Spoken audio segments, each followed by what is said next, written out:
식탁 위의 보약인 토마토는 세계 10대 슈퍼푸드 중 하나로 영양소 폭탄인데요. 토마토에는 라이코펜을 비롯해 각종 비타민과 필수 영양소가 듬뿍 들어있어 면역력 강화, 성인병 예방, 항암력과 항노화 등 다양한 효능이 있습니다. 최근에는 세계에서 가장 많이 소비되는 채소로 알려지면서 토마토의 효능에 관심도 더욱 높아지고 있는데요. 토마토와 함께 먹으면 안 되는 음식과 주의할 점, 그리고 토마토와 함께 드시면 보약이 되는 음식까지 토마토에 대한 모든 것 바로 알려드릴게요. 철분과 비타민이 많아 요즘 들어 특히 주목받고 있는 채소가 시금치인데요. 시금치는 토마토와 상극으로 함께 드시면 안 됩니다. 시금치 속 철분을 토마토처럼 비타민C가 풍부한 음식과 먹으면 좋다고 해서 빈혈이나 당뇨가 있는 분들이 함께 많이 드실 텐데요. 신장이 약하신 분들에게는 특히 좋지 않습니다. 왜냐하면 바로 시금치 속에 옥살산이라는 성분 때문입니다.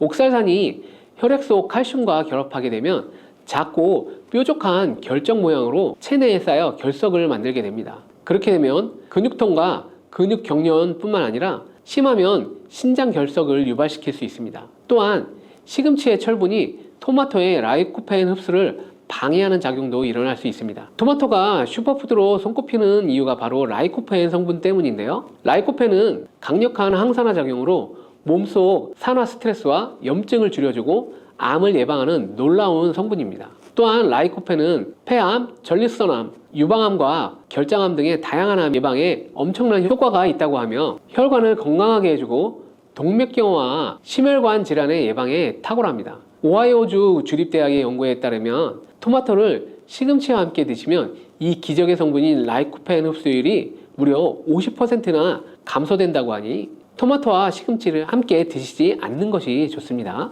토마토를 드실 때 숙성되지 않은 초록색 토마토는 주의하시기 바랍니다. 숙성되지 않은 덜 익은 토마토에는 솔라닌이라는 독성 물질을 함유하고 있습니다. 솔라닌은 식물이 해충이나 질병으로부터 스스로를 보호하기 위해 생성되는 자연 방어 물질인데 감자의 싹에 많이 들어있는 독성 물질입니다. 이 솔라닌을 섭취하게 되면 복통, 구토, 현기증, 두통, 심하면 마비 등의 증상이 나타날 수 있으니 주의하시기 바랍니다. 그리고 토마토 요리를 할 때 한 가지 주의할 점은 단맛을 좋아하시는 분들이 간혹 설탕을 첨가해 드시게 되는데요. 설탕만은 꼭 피해 주시기 바랍니다. 설탕은 토마토의 영양 성분을 파괴하기 때문에 건강을 위해 드신 토마토가 아무 소용이 없게 됩니다. 그리고 설탕이 몸속에 들어오게 되면 설탕을 분해하기 위해 비타민 B가 사용되는데요. 비타민 B는 피로를 감소시키고 뇌의 활동을 활성화시키는데 도움을 주는 아주 중요한 영양 성분입니다. 토마토에 함유된 비타민 B가 설탕 때문에 체내 흡수율이 감소하게 되고 설탕으로 인해 혈당이 상승하며 혈관 내 염증 수치가 올라가게 됩니다. 이렇게 되면 기억력의 중추인 해마를 위축시켜 혈관성 치매 위험을 높이고 고혈당성 당뇨를 넘어 정말 과도하게 장기간 드시게 되면 암이 발생할 가능성이 높아지게 되어 토마토의 항산화 효과를 전혀 누릴 수 없게 되는 것이죠. 혹시 토마토 케찹 많이 사용하시나요? 달콤살콤한 맛이 좋아 계란 후라이에 뿌려 먹기에도 좋고 다양한 요리에 사용하는 토마토 케첩도 우리 몸에 독이 된다는 사실 알고 계셨나요? 실제로 케찹 한 스푼에 설탕이 약 4g 정도 들어있는데 이는 시중에 판매되는 초콜릿에 들어있는 설탕보다 많은 양입니다. 이뿐 아니라 케첩의 영양 성분을 살펴보면 상과당, 소금, 합성 착색료, 향신료 등 수많은 감미료와 식품 첨가물이 들어있습니다. 케첩이 토마토를 원료로 만들어져 건강한 재료라고 알고 계신 분들도 계시지만 케첩 속 토마토는 첨가물들에 의해 영양 성분이 많이 파괴되어 있고 오히려 우리 몸을 공격하는 성분들이 가득하답니다. 그렇다면 토마토와 함께 먹으면 보약이 되는 음식은 어떤 것이 있을까요? 토마토는 비타민, 베타카로틴, 라이코펜, 무기질 등 영양 성분이 풍부하지만 한 가지 부족한 영양 성분이 바로 단백질입니다. 양질의 단백질과 함께 드시게 되면 거의 완벽한 영양 성분을 우리 몸에 보충할 수 있습니다. 그 중에서도 특히 추천드리는 것은 고기인데요. 50대 이후 나이가 들수록 꼭 고기를 챙겨 드셔야 하는데요. 가장 큰 이유는 바로 단백질입니다. 단백질은 우리 몸의 중요한 구성 성분으로 세포와 근육의 주재료로서 만약 단백질 섭취가 부족하면 잇몸도 약해져 치아가 빠지기도 하고 머리카락도 점점 얇아져 탈모가 오기도 하며 면역세포를 충분히 만들어내지 못하게 됩니다. 물론 콩과 두부도 훌륭한 단백질 공급원이지만 식물성 단백질은 필수 아미노산의 종류나 양이 충분하지 않을 수 있습니다. 반면 동물성 단백질은 식물성 단백질보다 체내 흡수가 잘 되기 때문에 나이가 들수록 반드시 조금이라도 챙겨 드셔야 합니다. 또한 단백질은 행복 호르몬으로 알려진 세로토닌의 원료로 우울증을 예방하는 효과도 있습니다. 특히 돼지고기 속 풍부한 비타민 B1은 뇌 기능을 활성화해 치매를 예방해 줍니다. 이렇게 좋은 고기를 섭취할 때도 한 가지 문제가 있는데요. 우리 몸은 약 알칼리성을 유지하게 되는데 육류는 산성 식품이라는 것이죠. 바로 이때 토마토가 이 문제를 해결해 줄 수 있습니다. 토마토는 대표적인 알칼리성 식품으로 산성인 육류와 함께 드시면 단백질의 소화를 도와주고 위장의 부담을 줄여주고 토마토의 풍부한 섬유질이 변비를 예방해 위장 건강을 지켜줄 수 있습니다. 그리고 토마토는 어떻게 드시는 것이 좋을까요? 그것은 바로 익혀 드시는 것인데요. 토마토를 익혀 드시게 되면 라이코펜의 체내 흡수율이 10배 이상 올라갑니다. 88도의 온도로 2분간 조리를 하면 라이코펜의 흡수율이 6% 상승하고 15분간 조리하면 17%, 30분간 조리하여 섭취하면 35% 라이코펜의 흡수율이 상승하는 것으로 알려져 있습니다. 이렇게 되는 이유는 토마토에 열을 가하게 되면 세포벽이 파괴되면서 라이코펜이 쉽게 용해되기 때문입니다. 이렇게 익히게 되면 토마토의 비타민이 파괴되지 않을까 염려되지 않나요? 걱정하지 않으셔도 됩니다. 다른 채소와는 달리 토마토의 비타민 A, 비타민 C는 가열을 할 때 오히려 19% 증가하는 것으로 밝혀졌습니다. 익혀 드실 때 한 가지 더 알고 드시면 좋은데요. 그것은 바로 기름에 조리를 하면 좋다는 것입니다. 라이코펜은 지용성 영양 성분으로 기름에 조리하게 되면 체내 흡수율을 더욱 높일 수 있게 됩니다. 토마토 요리를 드실 때 오메가3의 함량이 높은 올리브유와 함께 드시는 것을 추천해 드립니다. 올리브유 속 불포화 지방산인 올레산은 우리 몸에 해로운 LDL 콜레스테롤을 줄여주고 산화를 막아주고 혈관과 신장을 보호해주고 몸에 이로운 HDL 콜레스테롤의 효율을 높여줍니다. 또한 올리브유의 항산화 성분인 폴리페놀이 토마토의 라이코펜과 함께 시너지 효과를 내어 최고의 항암 음식이 된답니다. 들기름도 참 좋은데요. 들기름으로 조리하실 때는 주의할 점이 오랫동안 가열하게 되면 산패되어 오히려 건강에 해로울 수 있으니 토마토를 볶을 때 마지막에 넣거나 다 볶은 후에 들기름을 곁들여 드시길 바랍니다. 토마토의 라이코펜은 껍질의 함량이 과육보다 5배가 높기 때문에 토마토의 껍질까지 함께 드시는 것이 좋습니다. 같은 중량이라면 일반 토마토보다는 방울토마토가 더욱 좋은데요. 그 이유가 바로 껍질 때문이죠. 같은 중량일 때 일반 토마토보다 방울토마토의 껍질이 훨씬 많기 때문이죠. 이때 당근과 함께 드시면 시너지 효과가 폭발하게 되는데요. 토마토에는 라이코펜이 있다면 당근에는 베타카로틴이 있습니다. 당근의 특성도 토마토와 비슷한데요. 익혀서 드실 때 영양성분 흡수율이 올라가고 베타카로틴 역시 지용성 성분이기 때문에 기름과 함께 섭취할 때 체내 흡수율을 높일 수 있습니다.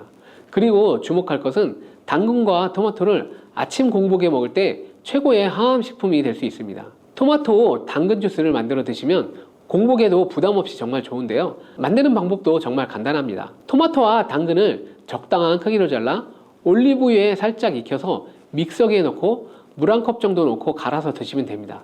취향에 따라 소금을 약간 넣으셔도 됩니다. 이렇게 만든 당근 토마토 주스는 암 예방뿐 아니라 혈관을 건강하게 하는데 탁월한 효능을 발휘하며 면역력 강화와 피부 미용에도 효과가 정말 좋습니다. 토마토는 소금과 잘 어울리는데요. 토마토에는 콜라겐 생성에 필수적이고 암과 싸워주는 비타민C가 매우 풍부한데 소금과 함께 드시면 비타민C와 라이코펜의 흡수율이 높아지게 됩니다. 문제는 토마토의 비타민C는 공기 중에 산소와 만나면 쉽게 산화된다는 것인데요. 이때 토마토를 자른 단면에 소금을 살짝 뿌려주면 토마토의 얇은 막을 씌워줘 비타민C의 산화를 억제해 줄 수 있습니다. 소금이 걱정이시겠지만 토마토에는 혈압을 낮추고 심혈관 질환의 발병률을 줄여주는 칼륨이 매우 풍부하게 들어있기 때문에 칼륨이 나트륨을 배출해주어 오히려 세포와 에너지의 대사가 원활해지는 효과가 있습니다. 또 토마토와 함께 드시면 좋은 식품으로는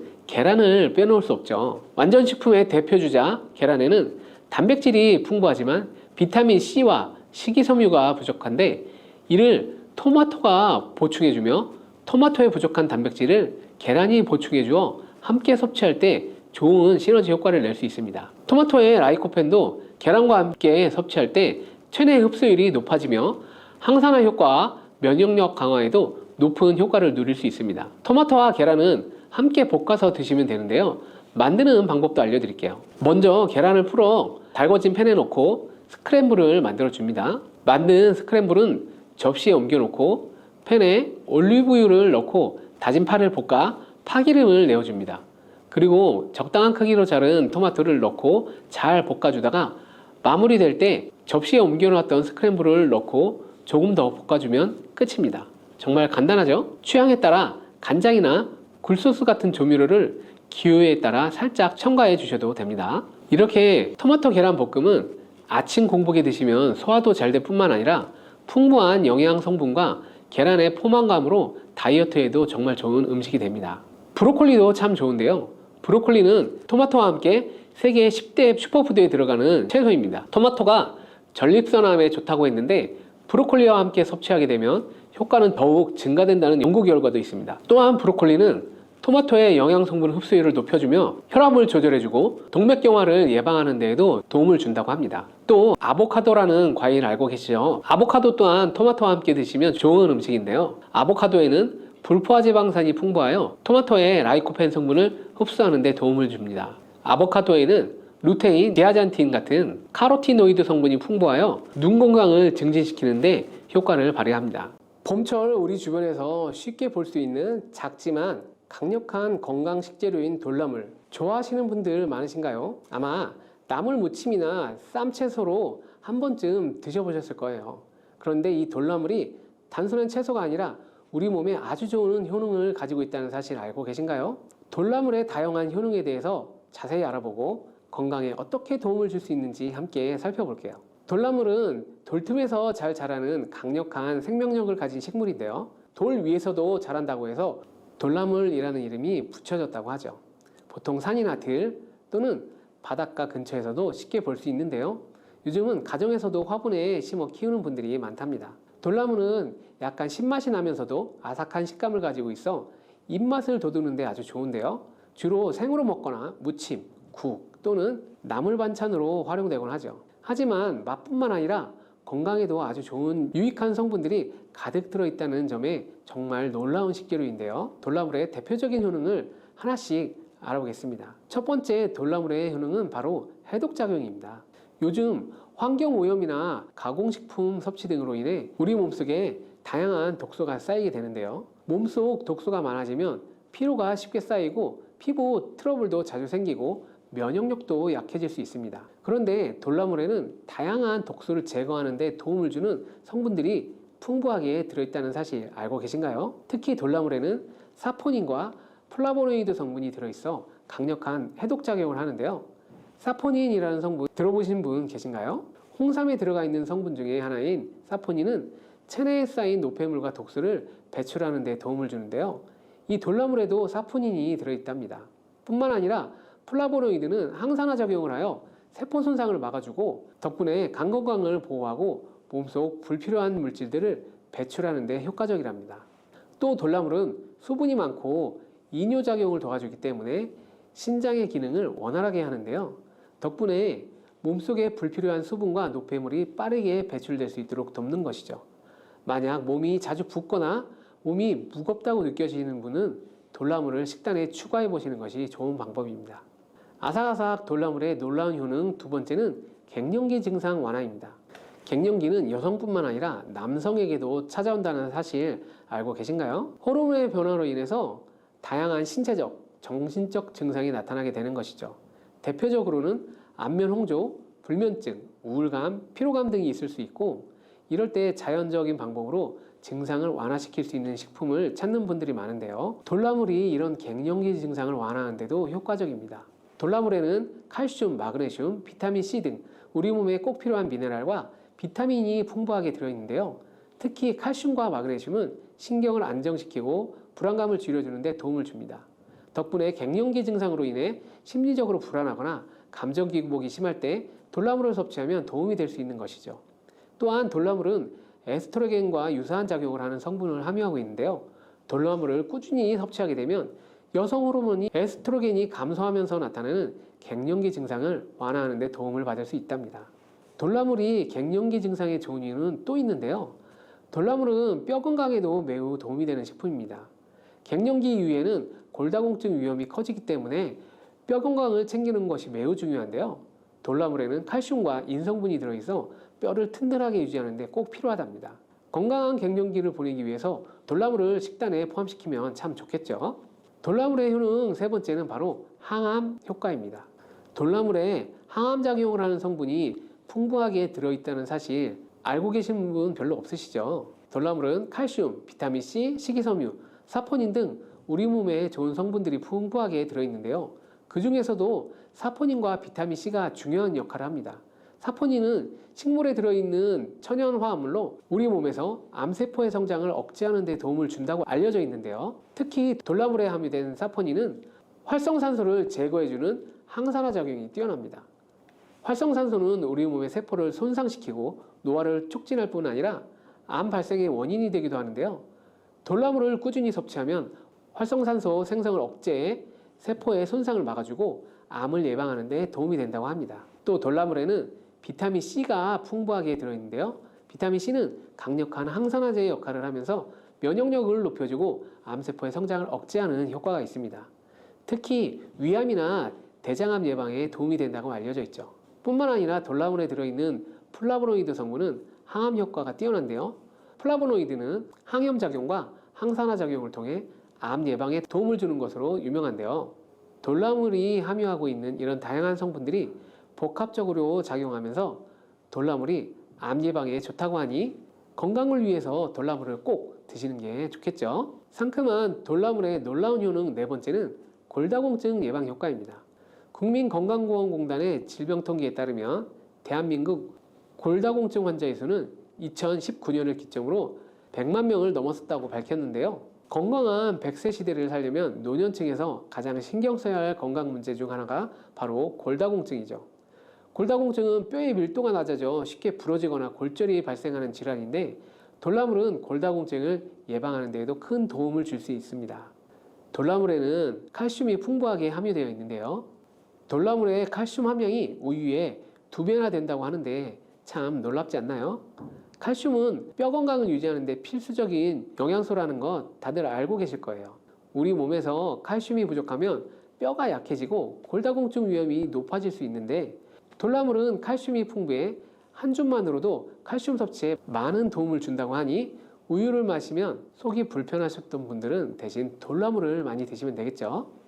또한 돌나물에는 비타민 K와 마그네슘도 함유되어 있는데요. 비타민 K는 칼슘이 뼈에 잘 흡수되도록 도와주고 뼈 생성과 유지에 필수인 영양소이고 마그네슘은 칼슘이 뼈에 제대로 흡수되도록 돕는 역할을 해주는데요. 마그네슘이 부족하면 칼슘 흡수가 원활하지 않기 때문에 칼슘과 함께 마그네슘도 꼭 섭취해야 되는데 돌나물에는 뼈에 좋은 이 영양소가 풍부하니 골다공증에 아주 특효인 채소입니다. 돌나물은 생으로 먹어도 좋고 나물 무침이나 샐러드로 먹어도 아주 맛이 있는데요. 특히 돌나물은 비타민C가 풍부하기 때문에 열을 가하지 않고 생으로 섭취하는 것이 가장 좋습니다. 하지만 아무 음식이나 다 잘 어울리는 것은 아니고 궁합이 맞는 음식과 또 맞지 않는 음식이 있다고 하는데요. 어떤 음식이 있는지 바로 알려드릴게요.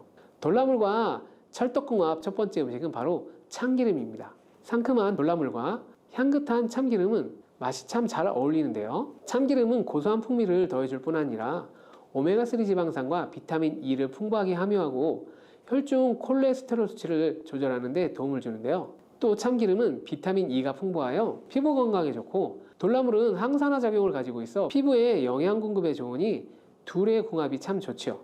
또 참기름과 돌나물을 함께 먹으면 비타민 흡수율을 높여주고 한층 더 건강한 맛을 즐길 수 있습니다. 돌나물에 참기름을 넣은 간단한 요리법도 하나 알려드릴게요. 재료는 돌나물 1줌, 다진 마늘 2분의 1 작은술, 간장 1 작은술, 참기름 1큰술, 깨소금 약간입니다. 먼저 돌나물을 깨끗이 씻어 물기를 제거한 뒤 볼에 돌나물을 넣고 다진 마늘, 간장, 참기름을 넣어 조물조물 묻혀줍니다. 마지막으로 깨소금을 뿌리면 완성되는데요. 정말 간단하면서도 고소한 풍미가 살아있는 건강한 반찬이 됩니다. 밥과 함께 먹으면 입맛을 돋워주는 좋은 메뉴니 꼭 한번 시도해보세요. 돌나물과 환상의 짝꿍을 자랑하는 두 번째 음식은 바로 표고버섯입니다. 표고버섯은 향긋하고 쫄깃한 식감이 특징인데요. 표고버섯은 식이섬유, 비타민 D, 에르고스테롤, 베타글루칸 등을 풍부하게 함유하고 있습니다. 이 베타글루칸이라는 성분이 면역력을 높여주고 혈압 조절에도 도움을 주는데요. 돌나물에는 비타민 C가 풍부하게 함유되어 있는데 비타민 C는 면역체계 강화에 좋은 성분으로 유명하죠. 이 둘을 함께 섭취하면 시너지 효과가 일어나는데요. 면역력은 물론 골다공증 예방에도 좋다고 하니 꼭 한번 같이 요리해 보시면 좋겠죠. 제가 추천하는 요리는 돌나물 표고버섯 샐러드인데요. 재료부터 방법까지 모두 알려드릴게요. 재료는 돌나물 한 줌, 표고버섯 4, 5개, 양파 4분의 1개, 방울토마토 5개, 올리브유 1큰술, 간장 1큰술, 식초 1큰술, 꿀 작은술입니다. 만드는 방법도 참 간단한데요. 표고버섯은 기둥을 제거한 뒤에 얇게 썰어 팬에 살짝 볶아줍니다. 돌나물은 깨끗이 씻어 물기를 제거해주고 양파는 채를 썰어 찬물에 담가 매운맛을 빼줍니다. 방울토마토는 반으로 자른 뒤에 볼에 모든 재료를 넣고 참기름, 간장, 식초, 꿀을 넣어 가볍게 버무려주면 완성이 됩니다. 표고버섯의 감칠맛과 돌나물의 상큼함, 채소의 아삭함이 한데 어우러져 정말 맛이 좋은데요. 혈관을 건강하게 하고 면역력도 높여주는데 최고의 샐러드가 된답니다.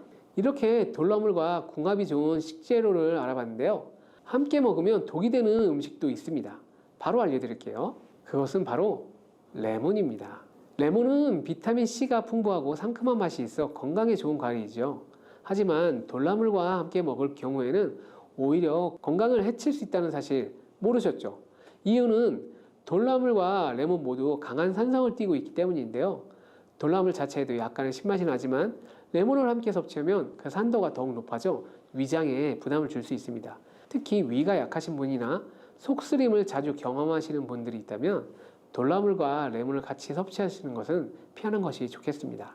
돌나물을 드실 때 피해야 하는 건 레몬뿐만이 아닌데요.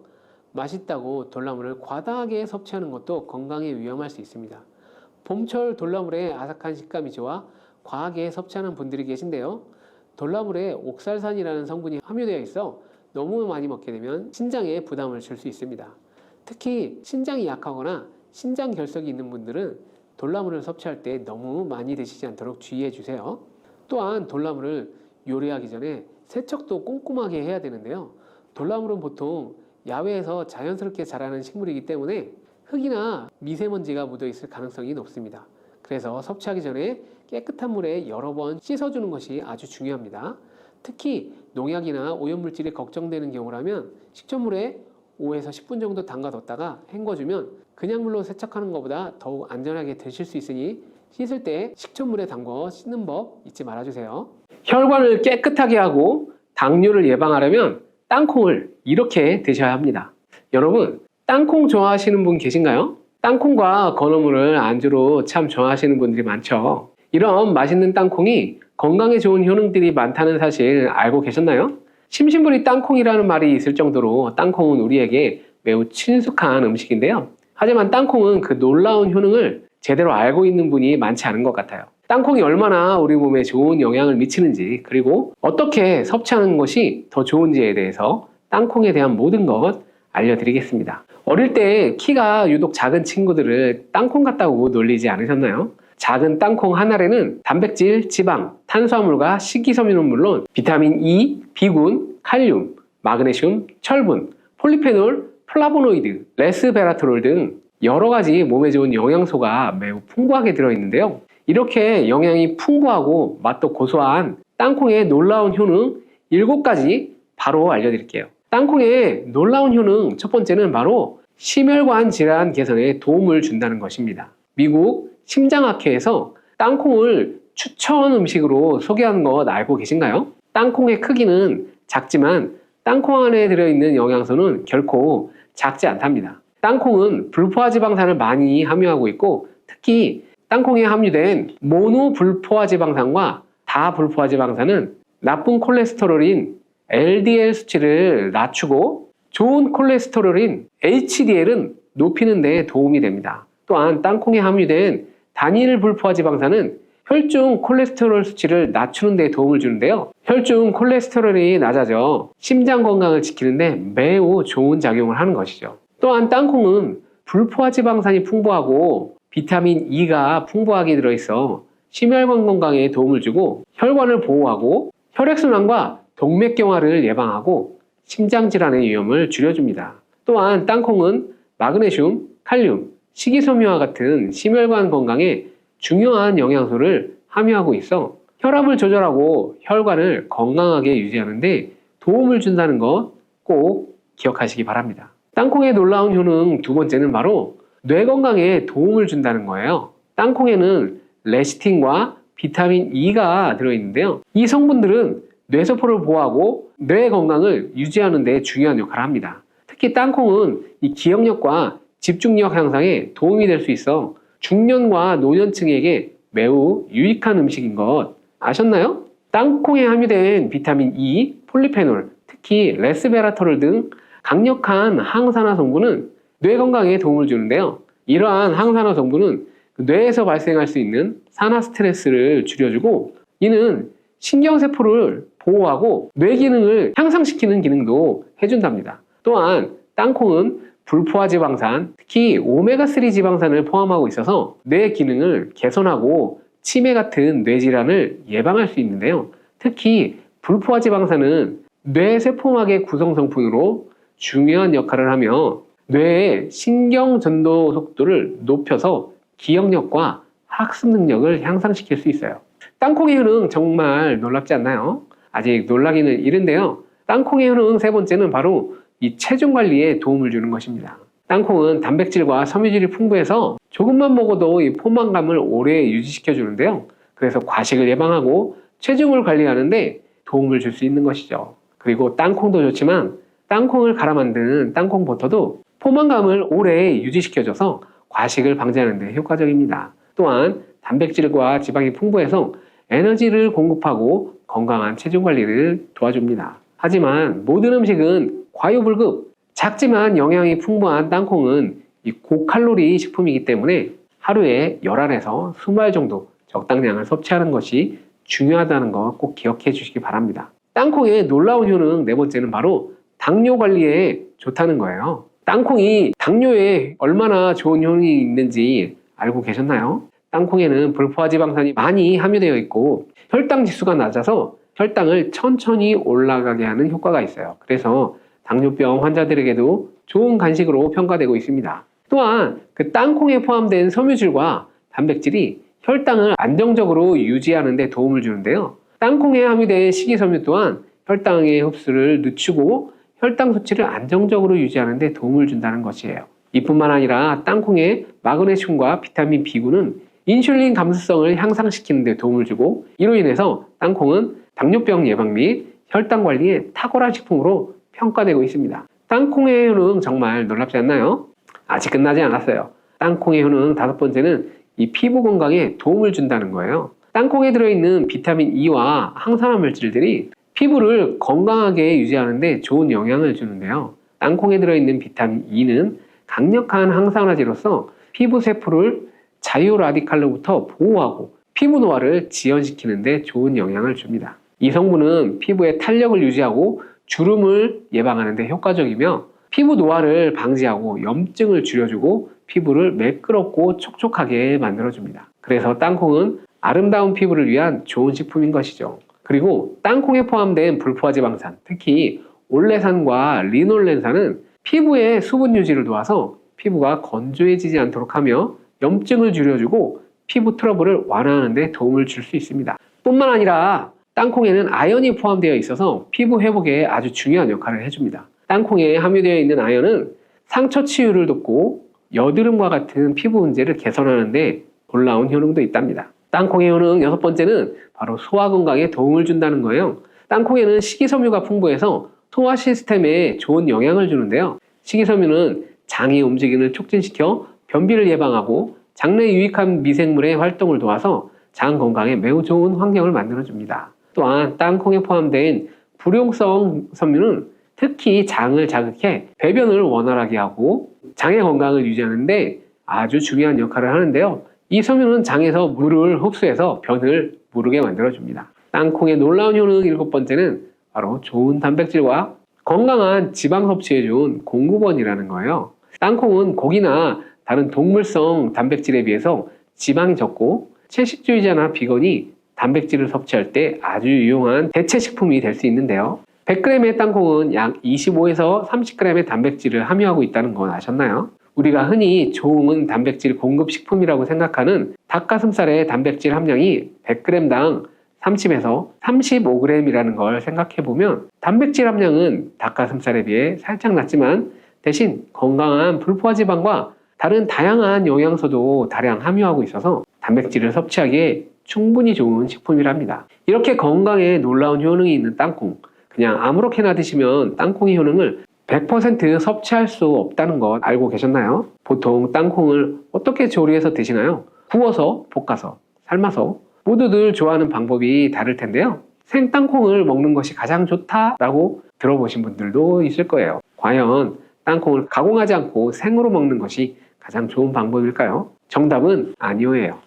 생땅콩에는 독성이 있을 수 있는 물질인 아플라톡신이 포함되어 있을 수 있기 때문에 이를 피하기 위해서는 반드시 충분히 익혀서 드셔야 하는데요. 볶거나 구운 땅콩은 아플라톡신을 제거할 수 있어 안전하게 섭취할 수 있지만 그보다는 땅콩을 삶아서 먹는 것이 더 건강에 좋다는 것 알려드릴게요. 땅콩을 삶았을 때 더욱 건강에 좋은 이유 몇 가지가 있는데요. 바로 첫 번째는 삶은 땅콩은 볶은 땅콩에 비해서 항산화 성분이 더욱 많습니다. 볶을 때 일부 항산화 성분이 파괴될 수 있고 또한 땅콩의 껍질에는 폴리페놀과 레스베라토롤이 풍부하게 함유되어 있기 때문에 땅콩을 볶은 뒤 버리는 껍질은 이런 몸에 유익한 성분들을 섭취할 수 없기 때문입니다. 두 번째, 삶은 땅콩은 과일산이 더 적고 식이섬유도 풍부한데 이로 인해서 소화가 더 용이하답니다. 세 번째, 삶은 땅콩은 아크릴아마이드라는 발암 물질이 덜 생성됩니다. 아크릴아마이드는 고온에서 볶을 때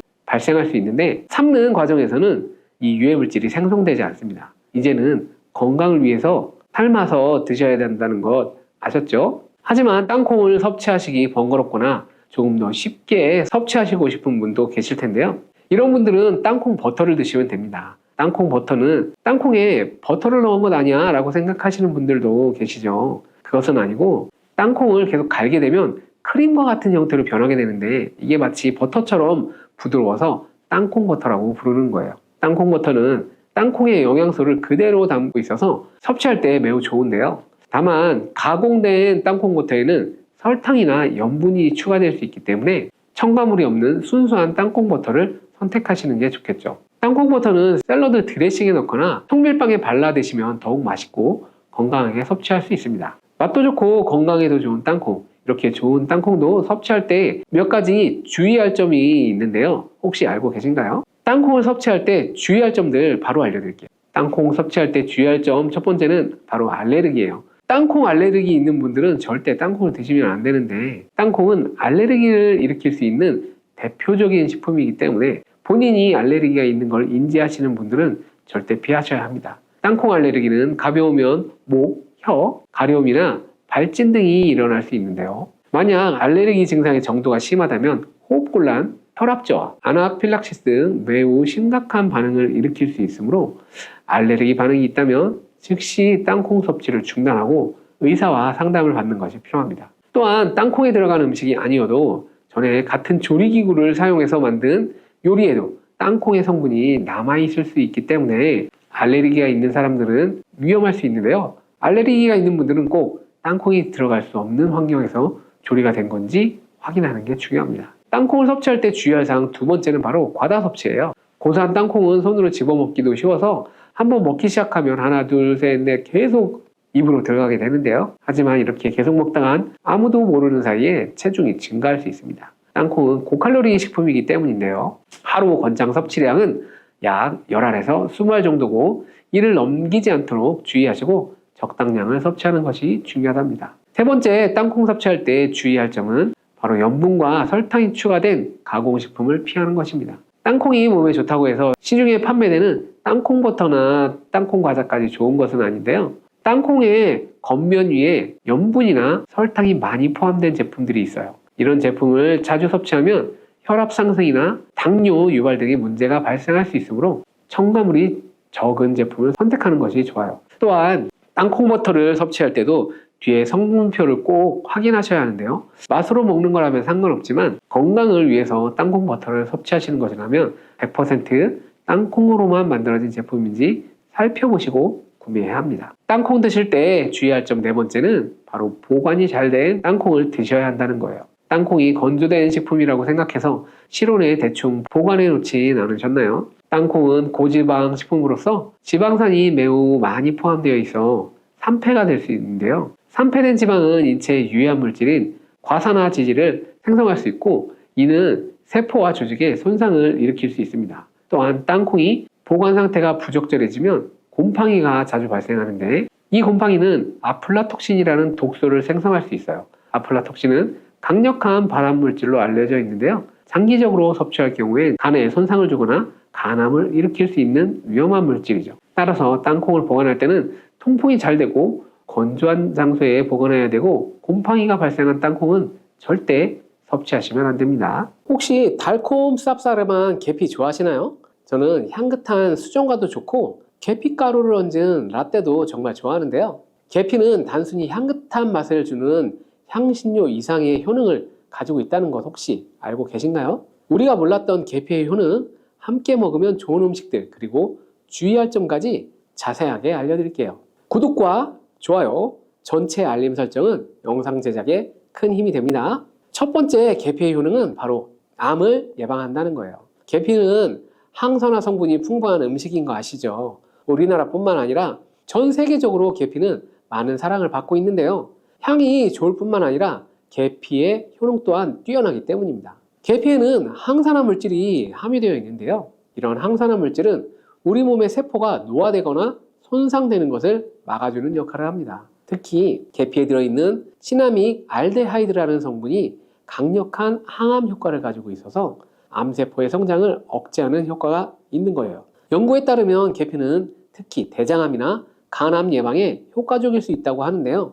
계피에는 항산화 물질인 폴리페놀이 풍부하게 함유되어 있어 자유라디칼이라고 불리는 유해한 분자로부터 세포를 보호하는 역할을 합니다. 자유라디칼은 암 발생과 관련된 DNA 손상을 일으킬 수 있으므로 항산화 작용을 통해 암 예방에 도움을 줄 수 있는 거예요. 꾸준히 섭취하게 되면 암을 예방하는 데 많은 도움을 받을 수 있겠죠. 계피의 놀라운 효능 두 번째는 탁월한 콜레스테롤 관리예요. 계피는 콜레스테롤 수치 조절에도 매우 유익한 식품인데요. 계피에 포함된 식이섬유와 폴리페놀 성분이 이와 같은 효능을 나타내는데 이 성분들이 혈관을 깨끗하게 유지하는데 중요한 역할을 한다고 합니다. 여러 연구에 따르면 계피에 포함된 성분들이 혈중 나쁜 콜레스테롤을 감소시키고 좋은 콜레스테롤을 증가시키는데 도움을 줄 수 있다고 발표했어요. 이는 계피에 함유된 특정 화합물이 콜레스테롤의 흡수를 억제하고 간에서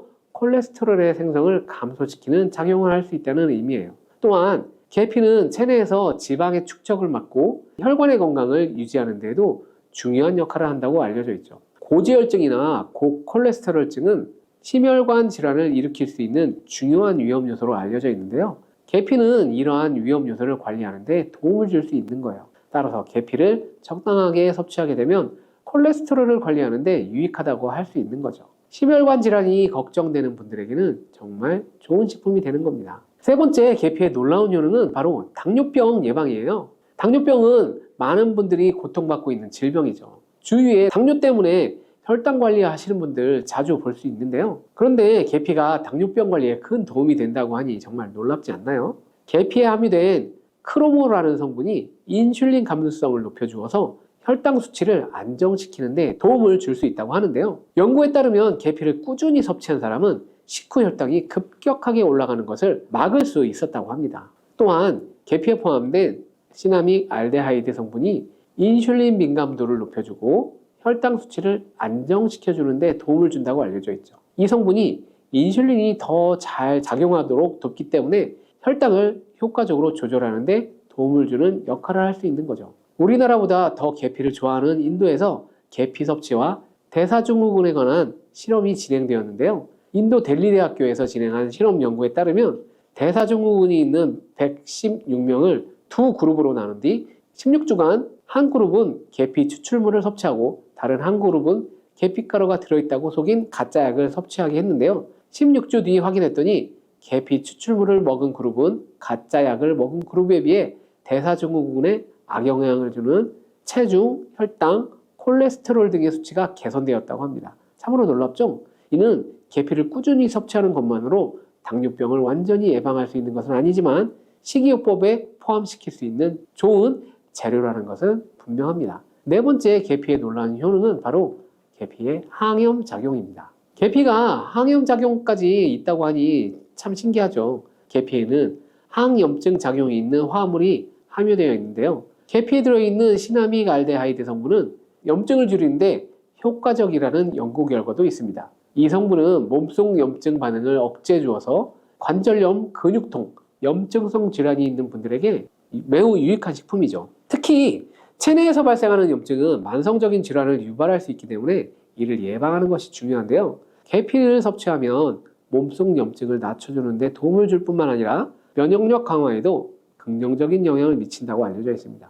특히 겨울철에는 찬바람과 습기로 인해 염증이 쉽게 발생하는데 계피를 섭취하면 몸을 따뜻하게 해주고 염증을 예방하는 데 도움이 된다고 합니다. 계피의 섭취가 일상적인 건강 유지, 특히 쌀쌀한 겨울에 아주 좋은 영향을 미친다고 할 수 있죠. 그렇다면 이것들과 계피와 함께 먹으면 계피의 효능이 2배가 된다는데요. 계피와 함께 먹으면 더 좋은 음식은 무엇이 있을까요? 바로 알려드릴게요. 계피와 함께 먹으면 좋은 음식, 첫 번째는 바로 요거트입니다. 계피를 요거트와 함께 드시면 정말 맛있고 건강에도 좋다는 건 아시는 분들 별로 없을 거예요.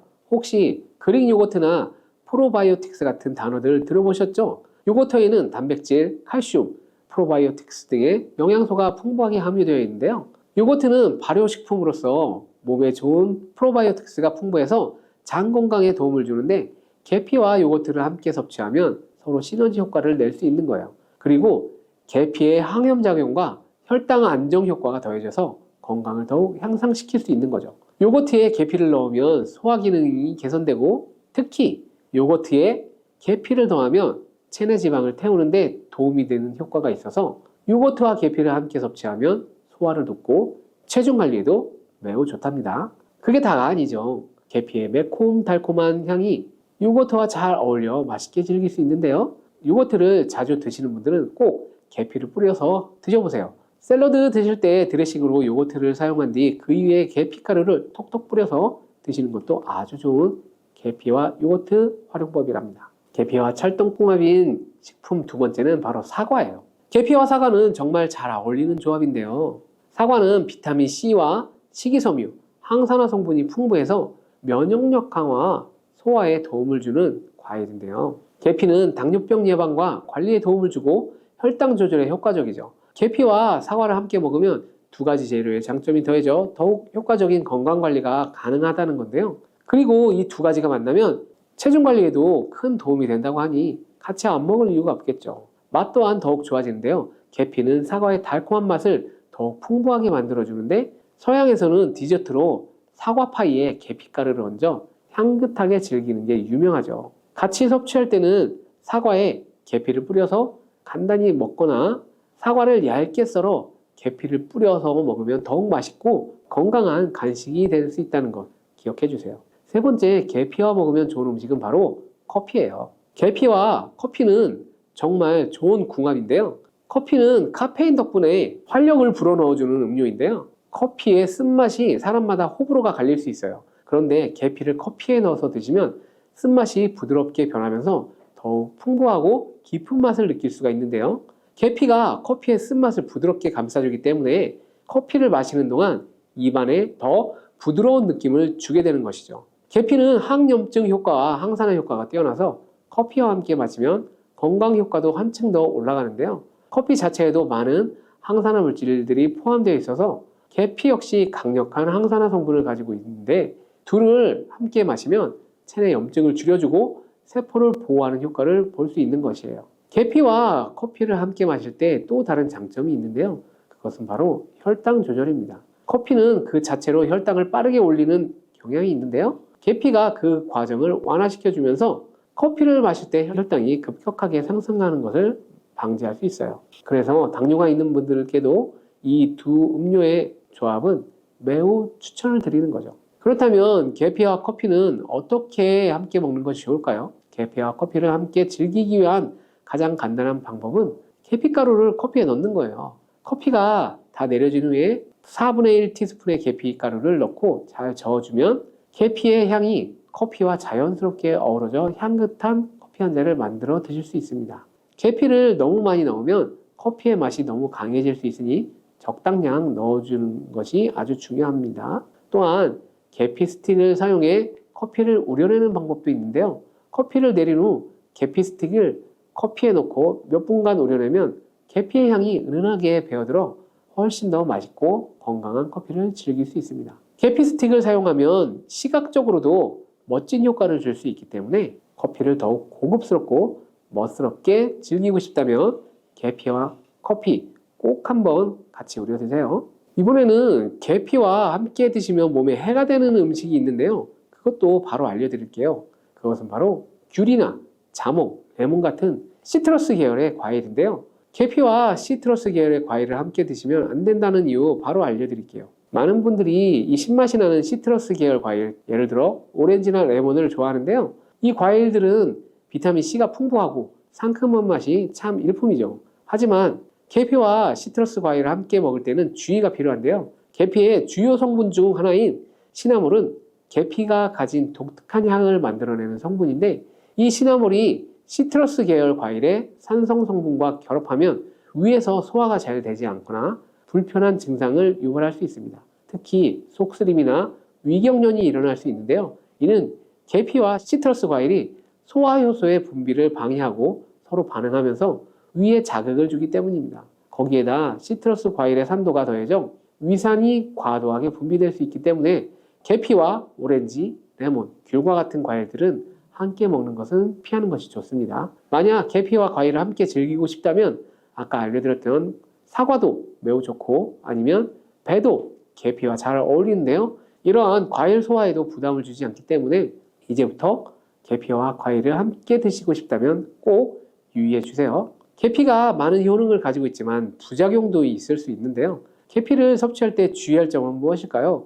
그것은 바로 과다 섭취 시 간에 손상을 줄 수 있다는 거예요. 계피는 적당히 섭취하면 건강에 많은 도움을 줄 수 있지만 과다 섭취할 때는 간에 부담을 줄 수 있는데 특히 일반적으로 판매되는 카시아 계피는 쿠마린이라는 성분을 포함하고 있는데요. 이 성분은 과다 섭취 시 간 손상을 일으킬 수 있습니다. 쿠마린은 간 독성을 일으킬 수 있는 물질로 알려져 있기 때문에 계피를 과다하게 섭취하는 것은 최대한 피하는 것이 좋겠죠. 여기서 우리가 주로 섭취하는 계피가 카시아 계피인지 세이론 계피인지 헷갈리는 분들이 있을 거예요. 이 둘의 차이점을 알려드릴게요. 일반 계피는 주로 카시아 계피인데요. 카시아 계피는 중국, 인도, 베트남 등 아시아 지역에서 많이 재배됩니다. 이 계피는 맛이 더 강하고 매운맛이 나면서 향도 좀 더 진하죠. 가격도 비교적 저렴해서 국내에서 유통되는 계피는 대부분 이 카시아 계피예요. 세이론 계피는 주로 스리랑카, 인도의 일부 지역에서 자생하는데요. 이 세이론 계피는 쿠마린의 함량이 매우 적어요. 그래서 세이론 계피는 일반 계피보다 상대적으로 많이 섭취해도 건강에 부담이 적다는 것이죠. 세이론 계피는 향도 더 섬세하고 가벼운 느낌을 주는데요. 세이론 계피는 더 희귀하고 가격이 비싸고 고급 계피로 취급되며 주로 건강식품이나 고급 요리에 사용됩니다. 앞서 말했듯이 우리가 쉽게 구할 수 있는 계피는 카시아 계피인데요. 그래서 섭취할 때는 하루에 보통 1에서 2g 정도를 섭취하시는 것이 안전한 영으로 권장되고 있고 과다 섭취로 계피의 부작용을 경험하고 싶지 않으시다면 계피를 섭취할 때는 적당량을 지키는 것이 아주 중요합니다. 꼭 기억해 주세요.